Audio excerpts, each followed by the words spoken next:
রব্বুল আলামিন বলেন, ইন্নাল্লাহা ইশতারা, নিশ্চয় আল্লাহ তাআলা মুমিনদের কাছ থেকে ক্রয় করে নিয়েছি, কিনে নিয়েছি, আনফুসাহুম, তাদের জান, ও আমওয়ালাহুম, তাদের মাল, বিআন্না লাহুমুল জান্নাহ, জান্নাতের বিনিময়ে।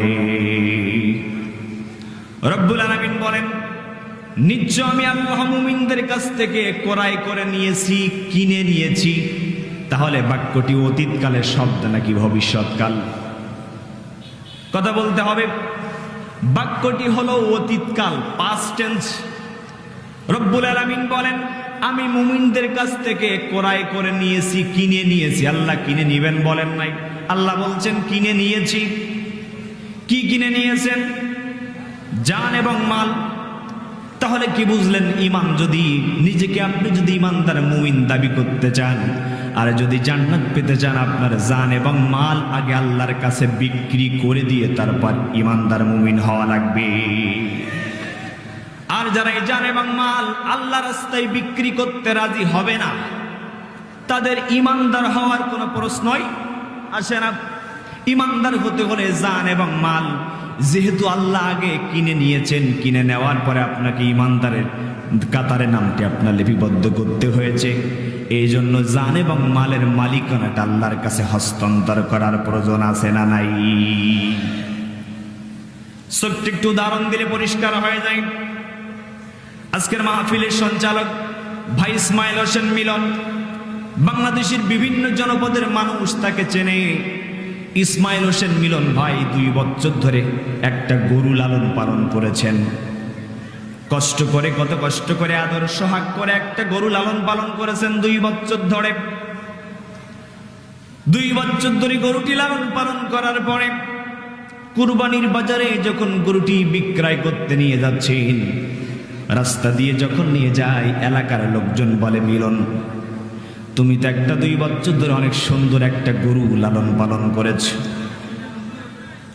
কোরবানির বাজারে যখন নিয়ে গেলেন, কুরবানির বাজারে গরুটি যখন নিয়ে গেলেন, একই এলাকার আজকের মাহফিলের সভাপতি শেখ গোলাম মাহমুদ, তিনি গরুটি ক্রয় করার উদ্দেশ্যে গেলেন। মিলন ভাইয়ের সাথে দুজনের সাথে দ্বিপাক্ষিক চুক্তিতে সামঞ্জস্যতা হয়ে 2 লক্ষ টাকার বিনিময়ে গরুটি ক্রয় করলেন। ভালো করে বুঝতে হবে, মনোযোগটা আমার দিকে দেন। 2 লক্ষ টাকার বিনিময়ে জনাব আলহাজ শেখ গোলাম মাহমুদ ইসমাইল হোসেন মিলন ভাইয়ের কাছ থেকে গরুটি যখন ক্রয় করে নিলেন, সাথে সাথে 2 লক্ষ টাকা গোলাম মাহমুদ সাহেব যখন মিলন ভাইয়ের কাছে দিলেন, সাথে সাথে 2 বছর ধরে তিনি যে গরুটি আদর কষ্ট ক্লেশ করে সোহাগ দিয়ে লালন পালন করেছেন, এখন ওই গরুটির রশি কিন্তু আর তার কাছে থাকবে না। এখন ক্রয় করেছেন যিনি মালিক হবেন, তিনি টাকা দিয়েছেন। টাকা দেওয়ার সাথে সাথে রশিটা অন্যের হাতে চলে গিয়েছে, মালিকানাটা ট্রান্সফার হয়ে গিয়েছে। কারণ সত্য হলো ক্রয় করেছেন যিনি, মালিক হবেন তিনি। অমুসলমান কি বুঝলেন? রব্বুল আলামিন একই কথা সূরা তাওবার 111 নম্বর আয়াতে বলছেন, দুনিয়ার মুমিন, তোমরা জান এবং মালটা তো আল্লাহর কাছে বিক্রি করে দিয়ে মুমিন হওয়া লাগছে। সত্যটা তাই পূরণ করে ইমানদার মুমিন হতে চেয়েছো, তাহলে এখন সেই জান এবং মালটা যেহেতু আল্লাহ আগেই কিনে নিয়েছেন, তাহলে জান এবং মালটা আল্লাহর কাছে হস্তান্তর করার প্রয়োজন আছে না নাই? এই জন্য যিনি ইমানদার হবে, মুমিন বান্দা যিনি হবে, তার প্রথম নাম্বারের ঘোষণা হবে, ইন্না সলাতি ওয়া নুসুকি ওয়া মাহইয়ায়া ওয়া মামাতি লিল্লাহি রাব্বিল আলামিন। ইন্না সলাতি, নিশ্চয় আমার নামাজ, ওয়া নুসুকি আমার কুরবানি, ওয়া মাহইয়ায়া আমার জীবন, ওয়া মামাতি আমার মরণ, লিল্লাহি রাব্বিল আলামিন, কেবলমাত্র শুধুমাত্র একমাত্র জগতের প্রভু যিনি, তিনি কে? একমাত্র, কেবলমাত্র শুধুমাত্র আল্লাহর জন্য। এই জন্য রব্বুল আলামিন বিশ্বনবীকে বললেন, হে রাসূল, আপনি ঘোষণা দিয়ে জানিয়ে দিন, কুল, হে রাসূল আপনি বলুন, ইন্না সলাতি, নিশ্চয় আমার নামাজ, ওয়া নুসুকি আমার কুরবানি, ওয়া মাহইয়ায়া আমার জীবন, ওয়া মামাতি আমার মরণ, লিল্লাহি রাব্বিল আলামিন, কেবলমাত্র শুধুমাত্র একমাত্র কার? আল্লাহর জন্য, লা শারিকা লাহু ওয়া বিযালিকা উমিরতু ওয়া আনা আউয়ালুল মুসলিমিন। এবং সেই আল্লাহর মালিকানায় লা শারিকা লাহু, কোন অংশীদার সাব্যস্ত করা যাবে না। এবং সেই আল্লাহর মালিকানায় জানের মালিক, মালের মালিক, সব কিছুর মালিক আমি আল্লাহকে বানিয়ে দিয়েছি। শখের বসে নয়, শখের বসে নয়, বরংস আমি এই মালের মালিকানা আল্লাহর কাছে বানিয়ে দেওয়ার জন্য, হস্তান্তর করার জন্য আমি রাসূল পৃথিবীতে আদিষ্ট হয়েছি। আর এই ঘোষণা দেওয়ার মাধ্যমে ওয়া আউয়ালুল মুসলিমিন, আর আমি হলাম দুনিয়ার 1 নম্বরের মুসলমান। বিশ্বনবী হলেন পৃথিবীর দুনিয়ার 1 নম্বরের মুসলমান। তার সাথে জান এবং মালের মালিক আল্লাহকে বানিয়ে দেওয়ায় তার সাথে একাত্মতা পোষণ করলেন মা খাদিজা রাদিয়াল্লাহু তাআলা। মা খাদিজা হলেন 2 নম্বরের মুসলমান। তার সাথে একাত্মতা পোষণ করলেন সিদ্দিক আকবর হযরত আবু বকর রাদিয়াল্লাহু তাআলা, তিনি হলেন দুনিয়ার 3 নম্বরের মুসলমান। তার সাথে একাত্মতা পোষণ করলেন চাচাতো ভাই হযরত আলী রাদিয়াল্লাহু তাআলা, তিনি হলেন দুনিয়ার 4 নম্বরের মুসলমান। ওভাবেই চলে আসছে, কিয়ামত পর্যন্ত চলতেই থাকবে। ও মুসলমান, তাহলে কি বুঝলেন? আপনি যদি নিজেকে ইমানদার এবং মুমিন দাবি করতে চান, তাহলে জান এবং মালের মালিক আল্লাহকে বানিয়ে দেওয়া লাগবে, আল্লাহর কাছে হস্তান্তর করা লাগবে। কারণ আপনি তো আল্লাহর কাছে, আল্লাহ তো, যদি আপনি মুমিন হতে চান, আল্লাহর শর্ত হলো জান এবং মালের মালিক আল্লাহর কাছে আগে বানিয়ে দেওয়া লাগবে, তারপর মুমিন হওয়া লাগবে। এই জন্য তো যারা ইমানদার, যারা মুমিন, তারা জানে, তারা নির্দিষ্ট পথে চলতে গিয়া, আল্লাহর হুকুম মানতে গিয়া, রাসূলের আদর্শের পথে চলতে গিয়া হাসতে হাসতে ফাঁসির মঞ্চকে তারা বরণ করে নিয়েছে, কিন্তু তদানীন্তন রাষ্ট্রপতির কাছে তারা প্রাণ ভিক্ষা চায় নাই। তারা তো জানে জান এবং মালের মালিক আমি নই, জান এবং মালের মালিক যিনি, তিনি কে? জান এবং মালের মালিক আল্লাহ। এই জন্য তারা জান এবং মাল আল্লাহ রাস্তায় দিতে কুণ্ঠাবোধ করেন নাই। তারা দিনের পথে অটল থাকতে গিয়া, অবিচল থাকতে গিয়া তাদের ব্যবসা প্রতিষ্ঠানগুলো অচল করে দেওয়া হয়েছে। তাদের শিল্প কলকারখানাগুলো নিজের নাম থেকে মালিকানা ট্রান্সফার করা হয়েছে। তাদের 2তলা 3তলা বাড়িগুলো বুলডোজার দিয়ে ভেঙে গুড়িয়ে দেওয়া হয়েছে। হাজারো অত্যাচার, জুলুম, নির্যাতন করার পরেও যারা ইমানদার, তারা ইমানের পথ থেকে 1 চুল পরিমাণ দূরে সরে নাই। কারণ তারা জানে জান এবং মালের মালিক আমি নই, জান এবং মালের মালিক যিনি, তিনি কে? এজন্য মুসলমান, জান এবং মালের মালিক যদি আমরা আল্লাহর কাছে ট্রান্সফার করতে পারি, মালিকানাটি যদি হস্তান্তর করতে পারি, রব্বুল আলামিন ঘোষণা দিচ্ছেন বিআন্না লাহুমুল জান্নাহ, আমি আল্লাহ তোমাদেরকে বিশাল জান্নাত দান করব। বলেন না সুবহান। কিন্তু বন্ধু ইমানদার, সোজা কথা নয়। আমার ভাই সাইফুল্লাহ সিদ্দিক আলোচনা করছিলেন ইমানের উপরে। ইমান সোজা জিনিস নয়, ইমান সোজা জিনিস নয়। ইমান একটা অনেক বড় দামি জিনিস। ইমান, একজন ইমানদারের দাম আল্লাহর কাছে কত বেশি একটু শুনুন। বিশ্বনবী বলেন, যদি একজন ইমানদার বান্দাকে অন্যায়ভাবে হত্যা করা হয়, একজন ইমানদার বান্দাকে যদি অন্যায়ভাবে হত্যা করা হয়, লাউ আন্না হালাস সামাওয়াতি ওয়াল আরদা ইস্তারাকুহ, আর সেই হত্যাকাণ্ডে যদি তামাম পৃথিবীর সমস্ত মাখলুকগুলো যদি অংশগ্রহণ করে, একজন ইমানদার বান্দাকে যদি অন্যায়ভাবে হত্যা করা হয় আর তামাম পৃথিবীর সমস্ত মাখলুকগুলো যদি সেটাতে অংশগ্রহণ করে, বিশ্বনবী বলেন শাস্তি স্বরূপ আল্লাহ তাদের সকলকে জাহান্নামে ফেলে দেবে। একজন ইমানদার বান্দাকে যদি অন্যায়ভাবে হত্যা করা হয় আর তামাম পৃথিবীর সমস্ত মাখলুকগুলো যদি সেটাতে অংশগ্রহণ করে, বিশ্বনবী বলেন লাউ আন্না হালাস সামাওয়াতি ওয়াল আরদা ইস্তারাকু, তামাম পৃথিবীর সমস্ত মাখলুক যদি অংশগ্রহণ করে, বিশ্বনবী বলেন শাস্তি স্বরূপ আল্লাহ তাদেরকে কোথায় পাঠাবে? জাহান্নামে পাঠাবে। তাহলে চিন্তা করুন, বিগত 16 বছর ধরে এই জালিম শহীদাচার খুনি হাসিনা কত নিরপরাধ মানুষগুলো, কোনো অপরাধ ছিল না, নিরপরাধ মানুষগুলোকে তারা ধরে ধরে শুধু জেলখানার মধ্যে বন্দী করে নাই, আল্লাহর জমিন আল্লাহর দিন কায়েমের কথা বলতে গিয়া, আল্লাহর জমিন আল্লাহর দিন আর বিধান রাসূলের আদর্শ প্রতিষ্ঠার আন্দোলন বাস্তবায়ন করতে গিয়া তাদের বিরুদ্ধে মিথ্যা মামলা নয়, বছরের পর বছর জেলখানায় কারারুদ্ধ জীবন যাপন করেও ক্ষান্ত হন নাই। শেষ পর্যন্ত ৬০০ জন ইসলামী আন্দোলনের কিংবদন্তি সিফা সালাতদেরকে তারা ফাঁসির মঞ্চে ঝুলিয়ে মেরেছে। কি অপরাধ ছিল তাদের? কোনো অপরাধ ছিল না, কোনো অপরাধ ছিল না। তাদের একটা অপরাধ ছিল, তারা চেয়েছিল জমিন যার আলা লাহুল খুলকু আলাম, সৃষ্টি যার আইনও চলবে তা। এই ঘোষণা দেওয়ার কারণে তাদেরকে ফাঁসির মঞ্চে বরণ করতে নিয়েছে। হাসি মুখে হাসতে হাসতে সন্তানের সাথে গল্প করছে, বাবা ফাঁসির মঞ্চে তো যাচ্ছি, পায়জামা পরে যাব নাকি লুঙ্গি পরে যাব? আল্লাহু আকবার বলবেন না? কারণ হাসতে হাসতে ফাঁসির দড়িকে তারা জান্নাতি ফুলের মালা হিসাবে গ্রহণ করে নিয়েছে। কারণ তারা তো জানে জান এবং মালের মালিক আমি নই, জান এবং মালের মালিক যিনি তিনি কে? শুধু তাই না, একটু দেখুন, একজন ইমানদারের দাম আপনি যদি সঠিক ইমান আনতে পারেন, একজন ইমানদারের দাম আল্লাহর কাছে কত বেশি, কত বেশি একটু শুনুন। বিশ্বনবী বলেন, একজন ইমানদার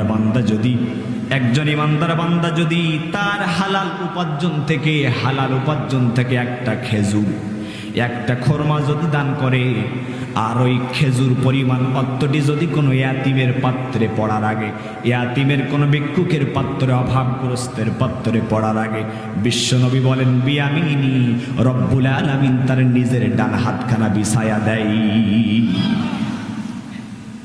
একজন ইমানদারের দাম আল্লাহর কাছে কত বেশি! শুধু তাই নয়, একজন ইমানদারের দাম আল্লাহর কাছে কত বেশি আমি একটু ছোট্ট উদাহরণ দিয়েই চলে যেতে চাই। যে উদাহরণটা আমি বিভিন্ন জায়গায় বিভিন্ন তাফসীর মাহফিলে দিয়ে থাকি।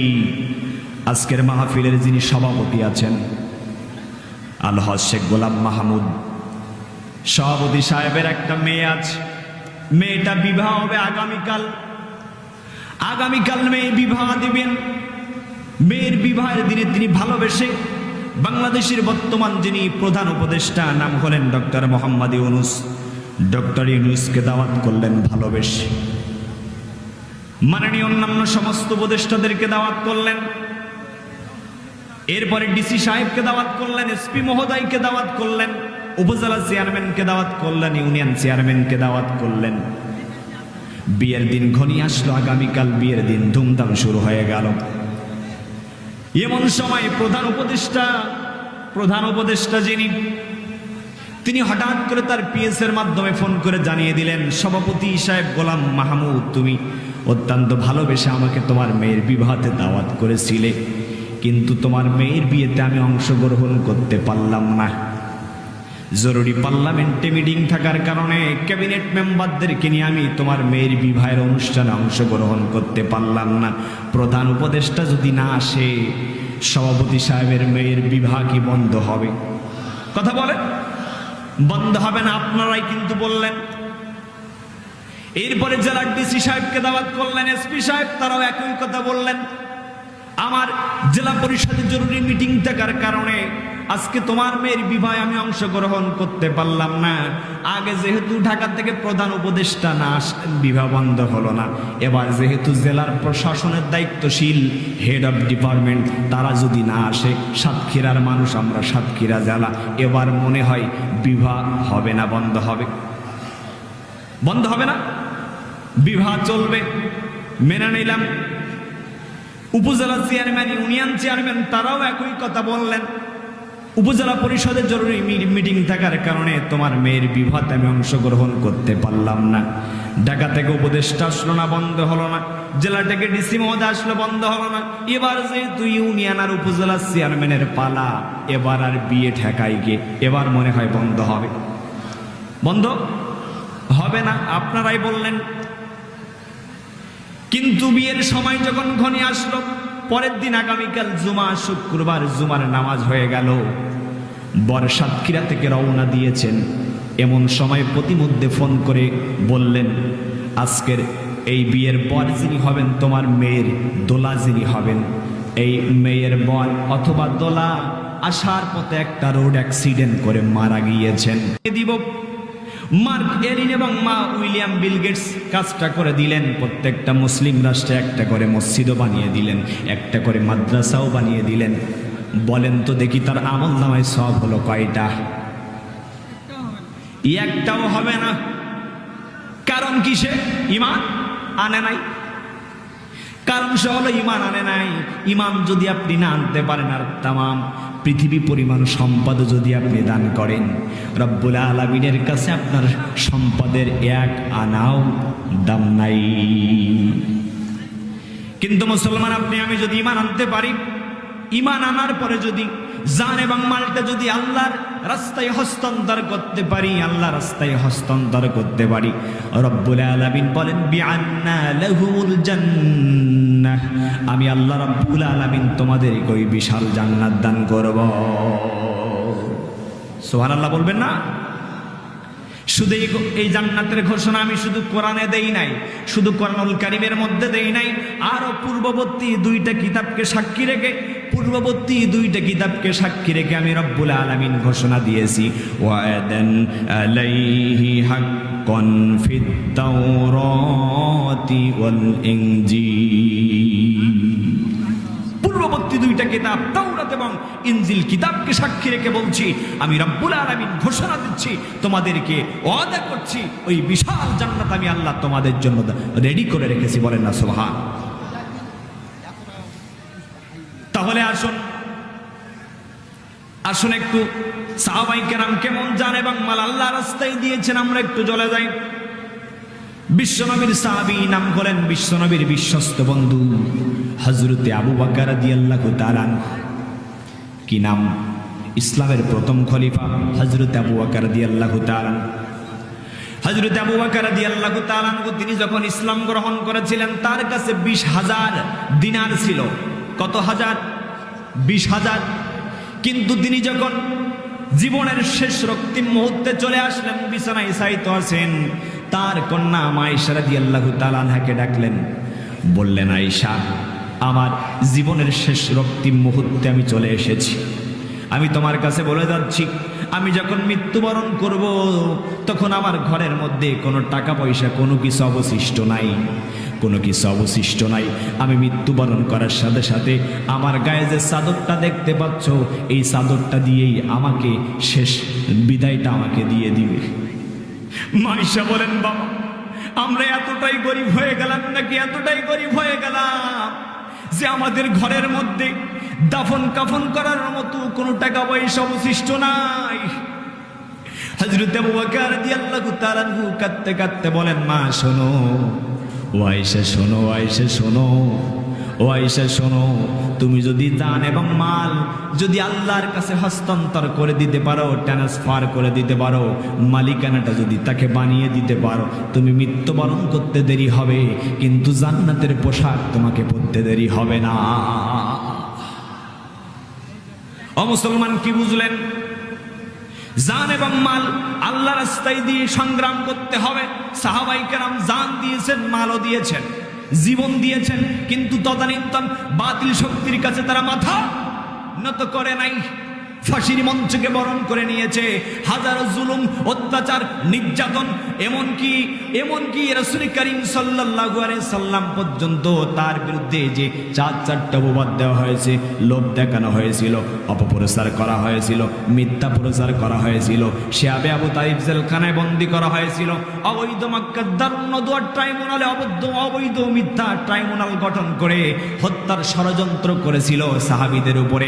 হাজার জুলুম, অত্যাচার, নির্যাতন করার পরেও সাহাবীদেরকে ঈমানের পথ থেকে এক চুল পরিমাণ দূরে সরাতে পারে নাই। রব্বুল আলামিন বলেন, তোমরা শুধু মুখে ঈমানদার দাবি করবে, হবে না। আমি রব্বুল আলামিন তোমাদের প্রত্যেকটা সেক্টরে আমি আল্লাহ তোমাদেরকে পরীক্ষা করব। রব্বুল আলামিন বলেন, আহসিবান নাসু আইয়ুতরাকু আইয়াকুলু আমান্না ওয়া হুম লা ইফতানুন। সূরার নাম সূরা আনকাবুত, কোরআনুল কারীমের 29 নম্বর সূরা, 20 নম্বর পারা, প্রথম নম্বর উপর 2 নম্বর আয়াত। রব্বুল আলামিন বলেন হাসিবান নাস, মানুষেরা কি ধারণা করে আইয়াকুলু, তারা আহাসিবান নাসু আইয়ুতরাকু আইয়াকুলু আমান্না, তারা যদি বলে আমরা ঈমান এনেছি, এ কথা বললেই কি আমি আল্লাহ তাদেরকে ছেড়ে দিব? না না না, তাদেরকে ছেড়ে দিব না। আমি আল্লাহ অবশ্যই তাদেরকে অহুম লা ইফতানুন, আমি আল্লাহ অবশ্যই তাদেরকে পরীক্ষা করবই করব। কথা বলেন ঠিক না বেঠিক? কেমন ওয়ালানাবলুওয়ান্নাকুম বিশাইইম মিনাল খাউফি ওয়াল জুই ওয়া নাকসিম মিনাল আমওয়ালি ওয়াল আনফুসি ওয়াস সামারাত ওয়া বাশশিরিস সাবিরিন। আমি আল্লাহ তাদেরকে পরীক্ষা করব ভয় দিয়ে, সন্তান সন্ততি সব দিয়ে, পৃথিবীতে যা আছে সবকিছু দিয়ে পরীক্ষা করব। আমরা দেখেছি বিগত 16 বছর যাবৎ ইমানদারেরা কেমন পরীক্ষা দিয়েছে দেখুন। সন্তানকে কোলে নিয়ে রাতের আধারে ঘুমিয়ে আছে, মসজিদের ইমাম সাহেব রাতের আধারে সন্তানকে নিয়ে ঘুমিয়ে আছে, কোনো অপরাধ ছিল না। মসজিদে দাবি করেছে, মসজিদে বলেছে বাংলার জমিনে প্রত্যেকটা মসজিদ যদি, মসজিদের ইমামরা যদি একত্রিতবদ্ধভাবে ঘোষণা দিতে পারে আলা আলাহুল খালকু ওয়াল আমর, সৃষ্টি যার আইন চলবে তার, ইনিল হুকমু ইল্লা লিল্লাহ, জমিন যার আইন চলবে তার, আল্লাহর জমিনে আল্লাহর আইন ছাড়া অন্য কোনো কারোর আইন মানি না। মসজিদের ইমাম মসজিদে এই ঘোষণা দেওয়ার কারণে সন্তান কোলে নিয়ে ঘুমিয়ে আছে। এমন হাজার নজির আমরা দেখেছি। সন্তানের কোল থেকে উঠিয়ে নিয়ে তার নামে ডজন ডজন মিথ্যা মামলা দিয়ে তাকে জেলখানার মধ্যে পাঠিয়ে দিয়েছে। এই সাতক্ষীরার কৃতি সন্তান সাতপুর মাদ্রাসার সুপার ছিলেন মাওলানা আশরাফুল ইসলাম। মাওলানা আশরাফুল ইসলামের কোনো অপরাধ ছিল না, কোনো অপরাধ ছিল না। আল্লাহর জমিন আল্লাহর কোরআনের আন্দোলন করার কারণে, মানুষদেরকে কোরআনের পথে আহ্বান করার কারণে, মানুষদেরকে ন্যায় ইনসাফ ভিত্তিক সমাজ বিনির্মাণের দাওয়াত দেওয়ার কারণে এই জালিম স্বৈরাচারেরা তাকে দীর্ঘদিন পর্যন্ত বাসাতে থাকতে দেয় নাই। তিনি না পেরে পরবর্তীতে তিনি পার্শ্ববর্তী দেশ ভারতে পালিয়েছিলেন। এমন সময় ছোট্ট একটা সন্তান ছিল, সন্তানের ভালোবাসায় আবদার না সহ্য করতে পেরে গভীর রাত্রে চুরি করে একদিন বাসাতে এসেছিলেন। চুরি করে যখন বাসাতে আসলেন, হঠাৎ করে জালিম স্বৈরাচারেরা ঠিকই টের পেয়ে গেল। সন্তান বাবার কাছে আবদার করলো, বাবা বহুদিন তোমার সাথে একসাথে ঘুমাই না, আজকে রাত্রে তোমার সাথে একসাথে ঘুমাতে চাই। বাবা বললেন, সন্তানকে বললেন, সন্তান বাবা তুমি তো তোমার সাথে অনেকদিন পর্যন্ত ঘুমাতে পারি না, আমি গভীর রাত্রে বাড়ি এসেছি, তুমি মনে করছো জালিমেরা টের পাবে না? তারা ঠিকই টের পেয়ে যাবে। সন্তানের ভালোবাসায় ক্রন্দনে পরিশেষে তিনি কি করলেন? পরিশেষে সন্তানের ভালোবাসা আবদ্ধ হয়ে সন্তান এবং পিতা রাত্রে যখন বাড়িতে বিছানায় ঘুমাতে গেলেন, জালিম স্বৈরাচারেরা ঠিক মতো টের পেয়ে গেল। মাওলানা আশরাফুল ইসলামকে সন্তানের কোল থেকে উঠিয়ে নিয়ে পার্শ্ববর্তী একটা খোলা প্রান্তরে চোখ বেঁধে হাত বেঁধে তাকে কোরাস ফায়াত দিয়ে বিদায় দিয়েছে। কি অপরাধ ছিল না? একজন আলেমের হাতে হাত করা দিয়ে তাকে কোরাস ফায়াত দিয়ে চোখ বেঁধে বিদায় করেছ। আমরা দেখেছি বাংলাদেশে আলেমদেরকে জেলখানার আদালতে, নিরপরাধ আলেমদেরকে হাতে ডান্ডা বেড়ি পায়ে ডান্ডা বেড়ি লাগিয়ে তাদেরকে জেলখানায় তোলা হয়েছে। কিন্তু এমনও চোর ডাকাত বাটপারের আছে, লক্ষ লক্ষ টাকা দুর্নীতি করে পার্শ্ববর্তী রাষ্ট্র সহ পৃথিবীর বিভিন্ন রাষ্ট্রের কার আছে, তারা টাকার সুইস ব্যাংকে পাচার করে দোতলা তিনতলা বিল্ডিং সেখানে সম্পদের পাহাড় করেছে। তারা খোলা হাতে খোলা হাতে মানুষের মতো, ভালো মানুষের মতো তারা বিচারণ করেছে। কিন্তু কোরআনের পাখিদেরকে, আল্লামা দেলাওয়ার হোসাইন সাইদিকেও আমরা দেখেছি হাতে ডান্ডা বেড়ি পায়ে ডান্ডা বেড়ি লাগিয়ে, আল্লামা মামুনুল হকের মতো মানুষকে পায়ে ডান্ডা বেড়ি হাতে ডান্ডা বেড়ি লাগিয়ে তাদেরকে জেলখানার মধ্যে তোলা হয়েছে। কথা বলেন ঠিক না বেঠিক? শুনে রেখে দিন, শুনে রেখে দিন, শুনে রেখে দিন, শুনে রেখে দিন, এদেশে 30 বছর পরে যদি কোনো বাবার হত্যার বিচার হতে পারে, এদেশের বিশ্বের কিংবদন্তি মুফাসসিরে কোরআন, হৃদয়ের স্পন্দন আল্লামা দেলাওয়ার হোসাইন সাইদির বিচার বাংলার জমিনে হতেই হবেই হবেই হবে ইনশাআল্লাহ।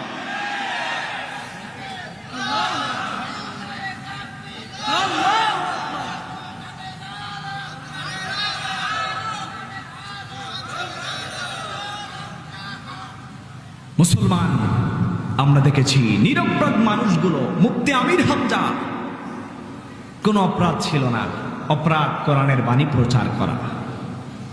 তাকেও পায়ে ডান্ডা বেড়ি, হাতে ডান্ডা বেড়ি লাগিয়ে জেলখানায় তুলেছে। ছোট্ট সন্তানের ছোট্ট ছোট্ট দুইটা কন্যা ছিল, তাদের মুখ পর্যন্ত ভালোভাবে দেখতে দেই নাই। কথা বলে। কিন্তু ইমানদারেরা সবকিছু বরণ করে নিয়েছে। তারা বিন্দু মাত্র ক্লেশ ব্যথা অনুধাবন করে নাই, কারণ তারা জানে এটা মুমিন জীবনে মুমিনের জন্য পরীক্ষা। ঠিক কিনা? মুসলমান, তাহলে যে কথা বলতেছিলাম, আপনি আমি যদি জান এবং ঈমান আনার পরে যদি জান এবং মাল যদি আল্লাহর রাস্তায় বিলিয়ে দিতে পারি, আল্লাহর কাছে যদি ট্রান্সফার হস্তান্তর করতে পারি, রব্বুল আলামিন বলেন বিআন্না লাহুমুল জান্নাহ, আমি আল্লাহ তোমাদেরকে বিশাল জান্নাত দান করব। বলেন না সুবহানাল্লাহ। কেমন জান্নাত? বিশ্বনবী বলেন মা লাহু রাইয়াতুল উজমুস সামিয়াত আলা খতরা আলা কলবি বাশার। বিশ্বনবী বলেন এমন জান্নাত আমি আল্লাহ তোমাদেরকে দান করব, যে জান্নাত কোনদিন তোমার, এমন জান্নাত রব্বুল আলামিন তোমাদেরকে দান করবেন। বিশ্বনবী বলেন মা লাহু রাইয়াত, তোমরা কোনদিন তোমাদের চোখ দিয়ে দেখো নাই, ওয়ালা উজমুস সামিয়াত, তোমরা কোনদিন তোমার কর্ণ কুহুর দিয়ে শ্রবণ করে নাই, আলা খতরা আলা কলবি বাশার, তোমার অন্তর দিয়ে কোনদিন চিন্তাও করো নাই। আমি রব্বুল আলামিন তোমাদের জন্য এমন বিশাল জান্নাত প্রস্তুত করে রেখেছে। বিশ্বনবী বলেন সর্বশেষ যিনি জান্নাতে প্রবেশ করবেন, সর্বশেষ রব্বুল আলামিন তাকে 10 দুনিয়ার সমান জান্নাত দান করবেন। বলেন না সুবহানাল্লাহ। সর্বশেষ যিনি জান্নাতে যাবেন 10 দুনিয়ার সমান। আধুনিক ভূতত্ত্ববিজ্ঞান গবেষণা করে বলছেন বর্তমান পৃথিবীর আয়তন হলো 51 কোটি 19 লক্ষ বর্গ মাইল। পৃথিবীর আয়তন 51 কোটি 19 লক্ষ বর্গ মাইল। এই 51 কোটি 19 লক্ষ বর্গ মাইল বিশাল পৃথিবীটাকে 10 দিয়ে গুণ দিলে যত বড় হবে, 51 কোটি 19 লক্ষ বর্গ মাইল পৃথিবীটাকে 10 দিয়ে গুণ দিলে যত বড় হবে, এই 10 দুনিয়ার সমান বিশাল জান্নাত রব্বুল আলামিন সর্বশেষ যিনি জান্নাতে প্রবেশ করবেন সেই ব্যক্তির জন্য প্রস্তুত করে রেখেছে। জান্নাতের ঘোষণা শুনে খুশি হওয়ার দরকার কম না বেশি? আজকে মানুষ আমরাই জান্নাতের সুসংবাদ শুনে খুশি হতে পারি না, কারণ আপনি আমি তো এখনো ঠিক মতো ইমানের যে সত্য অনুযায়ী পূরণ করে, আমার ভাই যে বলছিলেন, মাওলানা সাইফুল্লাহ সিদ্দিক বলছিলেন ইমানের উপরে যে কথা বলছিলেন, এই সত্য পূরণ করে তো আপনি আমি ইমান আনতে পারে না। এই কথা বলেন ঠিক না বেঠি? দেখুন কেমন খুশি হওয়ার দরকার, একটু চিন্তা করুন। ছোট্ট একটা উদাহরণ দিয়ে যাই, আপনারা কি রাগ করছেন না তো? দুবাইতে একটা প্রতি বছর বাণিজ্যিক মেলা হয়। দুবাই কোথায়? দুবাই। এই বাণিজ্যিক মেলায় বাংলাদেশি একজন যুবক অংশগ্রহণ করলেন। গত কয়েক বছর আগের ঘটনা। এই দুবাই বাণিজ্যিক মেলায় জয়লাভ করলেন। সরকার ঘোষণা করলেন এবছর দুবাই মেলায়, ভালো করে বুঝবেন, দুবাই মেলায় যিনি জয়লাভ করবে তাকে 5 কেজি স্বর্ণ পুরস্কার দেওয়া হবে। কত কেজি? 5 কেজি। 1 কেজি স্বর্ণেতে হয় 80 ভরি, 5 কেজি স্বর্ণতে হয় 400 ভরি। 1 কেজি স্বর্ণে, 1 ভরি স্বর্ণের দাম যদি হয় 1 লক্ষ টাকা, বর্তমান বাজার দর অনুযায়ী 400 ভরি স্বর্ণের দাম 4 কোটি টাকা। দুবাই সরকার যখন কম্পিউটারের মধ্যে বায়োডাটাটি চেক করলেন, এন্ট্রি করলেন, দেখলেন বাংলাদেশি একজন যুবক সুদূর বাংলাদেশ থেকে প্রবাস জীবনে দুবাইতে এসেছে। আজকে এই ছাত্র জনতা এবং এই আব্দুল খালি এলাকার অনেক প্রবাসী ভাইয়েরা এই মাহফিলের জন্য তারা সহযোগিতা করেছেন। যারা সন্তানের মায়া ত্যাগ করে, স্ত্রীর মায়া ত্যাগ করে, পিতামাতার মায়া ত্যাগ করে, সব আত্মীয় স্বজনের মায়া ত্যাগ করে প্রবাস জীবনে থাকা কত কষ্টে, কত দুঃখের, কত বেদনার, যে প্রবাস জীবনে থাকে সেই নিজেই বলতে পারে। কথা বলেন ঠিক না বেঠি? মন চাইলেও সন্তানের সাথে বসে ভাত খাইতে পারে না, মন চাইলেও বাবা মায়ের সাথে এক জায়গায় বসে ভাত খাইতে পারে না। যারা থাকে তারাই বোঝে। দুবাই সরকার দেখলেন বাংলাদেশি যুবক প্রতি মাসে বেতন পাই 40,000 টাকা। তিনি বায়োডাটা চেক করার পরে তিনি যে কোম্পানিতে চাকরি করেন সেই কোম্পানির চেয়ারম্যান যিনি আছেন, হেড অফ ডিপার্টমেন্ট যিনি আছেন, তার কাছে ফোন দিলেন, তোমার কোম্পানিতে বাংলাদেশি একজন যুবক থাকে? হ্যাঁ থাকে। তাহলে তোমার এই কোম্পানির যুবককে এখনই তোমাকে ধরতে হবে। কোম্পানির চেয়ারম্যান যিনি, তিনি তো অবাক হয়ে গেলেন। আমার কোম্পানির চেয়ারম্যান তো অবাক হয়ে গেলেন। আমার কোম্পানির সবচাইতে সৎ নির্ভীক কর্মচারী, জীবনে কোনো দুর্নীতি পাই নাই, সেই কর্মচারীকে সরকার পক্ষ থেকে আদেশ এসে ধরতে হবে। অবাক হয়ে গেলেন। কোনো কিছু চিন্তা না করে, কোনো কিছু সমাধান পেলেন না, যেহেতু সরকার পক্ষ থেকে আদেশ এসে ধরতেই হবে। ধরলেন, বললেন এখন তাকে হাসপাতালে নিয়ে যাও। কোম্পানির চেয়ারম্যান তারও রীতিমতো অবাক হয়ে গেলেন। সুস্থ মানুষ, অসুস্থ নাই, কেন তাকে হাসপাতালে নিয়ে যাব? কোনো কারণ খুঁজে না পেয়ে, উপায় না পেয়ে তাকেও হাসপাতালে নিয়ে গেলেন। বললেন কোম্পানির ওই হাসপাতালের মেডিকেল অফিসার যিনি আছেন, ইমার্জেন্সি মেডিকেল অফিসার, তার কাছে ফোন কন্টি ধরিয়ে দাও। ইমার্জেন্সি মেডিকেল বিভাগের যিনি দায়িত্ব আছেন, মেডিকেল অফিসারকে ফোন কলটি ধরিয়ে দিলেন। সরকার পক্ষ থেকে আদেশ আসলো, এই যুবকটাকে এখনই ইমার্জেন্সি বিভাগে ভর্তি করাতে হবে। মেডিকেল অফিসার এবার আরো অবাক হয়ে গেলেন। সুস্থ মানুষ, নিজে পায়ে হেঁটে এসেছে, কিভাবে তাকে, কি জন্য তাকে আবাসিক ইমার্জেন্সি বিভাগে ভর্তি করাবো? উপায় খুঁজে পেলেন না। সরকার পক্ষ থেকে আদেশ ধরতে হবে, করতেই হবে। এরপরে তাকে কি করলেন? ইমার্জেন্সি মেডিকেল বিভাগে যখন ভর্তি নিলেন, এবার সরকার পক্ষ থেকে ওই মেডিকেল অফিসার যিনি আছেন তাকে বললেন, এই সুস্থ মানুষটাকে এখন একটা অ্যাপ নর্মাল করার ইনজেকশন প্রদান করো। অ্যাপ নর্মাল করার ইনজেকশন। কারণ এই যুবক বাংলাদেশ থেকে এসেছে, প্রতি মাসে বেতন পায় 40,000 টাকা। পরিবার পরিজন, সন্তান সন্ততি ভরণ পোষণের দায়িত্ব পালন করার পরে আর তেমন টাকা অবশিষ্ট থাকে না। এখন যদি তাকে ঘোষণা দিয়ে জানানো হয়, এবছর দুবাই বাণিজ্যিক মেলায় তুমি 5 কেজি স্বর্ণ, অর্থাৎ 400 ভরি স্বর্ণ, অর্থাৎ 4 কোটি টাকার মালিক হয়ে গেছো, অতি আনন্দের ঠেলায় যুবকটি হার্ট স্ট্রোক করে মারা যেতে পারে। কারণ বিজ্ঞান বলছে, মেডিকেল সায়েন্স বলছে, একজন মানুষ হার্ট স্ট্রোক, ব্রেন স্ট্রোক করার প্রধানত 2টা কারণ। একটা হলো অতি আনন্দে, আর একটা হলো অতি দুঃখে কষ্টে, ঠিক না? অতি আনন্দের ঠেলায় মানুষ হার্ট স্ট্রোক করে মারা যায়, ব্রেন স্ট্রোক করে মারা যায়, অতি দুঃখে কষ্টেও মারা যায়। তাহলে কি করা যাবে? এখন যদি এই ঘোষণা দেওয়া হয়, তাহলে অতি আনন্দের ঠেলায় ব্রেন স্ট্রোক করে মারা যেতে পারে। এই জন্য তাকে একটা অ্যাপ নর্মাল করার ইনজেকশন প্রদান করো, তাকে আধা পাগল বানাও, যেন এই ঘোষণাটা দেওয়ার সাথে সাথে সে ঘোষণাটা শুনে হজম করতে পারে, অনুধাবন যেন না করতে পারে। ও মুসলমান, এবার আসুন, তাহলে কি বুঝলেন?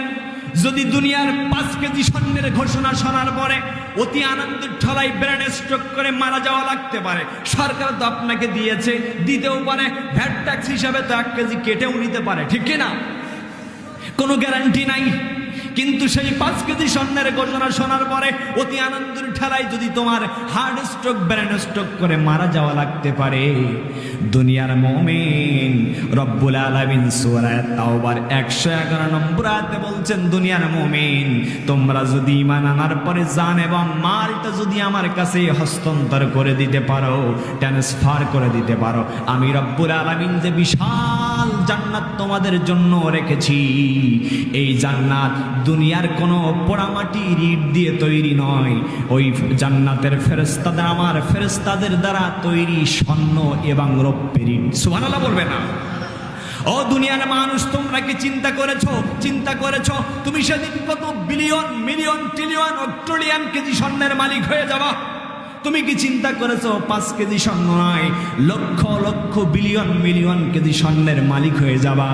সর্বশেষ যিনি যাবে তাকেও তো 10 দুনিয়ার সমপরিমাণ জান্নাত দেওয়া হবে।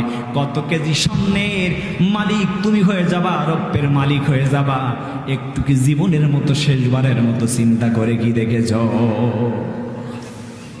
ও মুসলমান, এজন্য আসুন, ঈমান বড় দামি জিনিস। ঈমান যদি আপনার কাছে থাকে, তাম পৃথিবী আপনার কাছে কোনো কিছুই না, ঠিক না? ঈমান হলো ইসলামে প্রবেশের মূল গেট। ইসলামে প্রবেশের কি মূল গেট, মূল ফাউন্ডেশন। একটা ঘর তৈরি করলেন, ঘর তৈরি করার পরে ঘরে যাওয়ার জন্য কোনো গেট তৈরি করলেন না, দরজা তৈরি করলেন না, জানালা তৈরি করলেন না, ঘরে কি প্রবেশ করতে পারবেন? পারবেন না।